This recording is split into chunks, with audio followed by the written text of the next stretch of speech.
পৃথিবীর মধ্যে আল্লাহ তাআলা অসংখ্য মাখলুকাত সৃষ্টি করেছেন। তার মধ্যে আমাদেরকে আল্লাহ তাআলা শ্রেষ্ঠত্ব দান করেছেন। কিন্তু আমাদের শ্রেষ্ঠত্ব এটার প্রমাণ কি? দয়া ও মানবতা।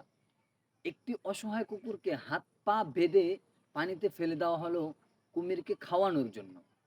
ওই অসহায় কুকুরটি বাঁচার জন্য মানুষের দিকে তাকিয়েছিল, কিন্তু মানুষ তাকে সাহায্য না করে ভিডিও বানাতে ব্যস্ত ছিল। প্রাণী কথা বলতে পারে না, কিন্তু তাদেরও কষ্ট, ভয় এবং বাঁচার আকাঙ্ক্ষা আছে ঠিক আমাদের মতোই। রাসূলুল্লাহ সাল্লাল্লাহু আলাইহি ওয়াসাল্লাম আমাদেরকে শিখিয়েছেন, যে জীবকে কষ্ট দেয় তার জন্য রয়েছে শাস্তি, আর যে জীবকে দয়া করে তার জন্য রয়েছে দয়া ও রহমত। সুবহানাল্লাহ। তাই আসুন আমরা নিষ্ঠুরতা না করে দয়া করি, কারণ দয়া করলেই আমরা হতে পারবো সত্যিকারের মানুষ।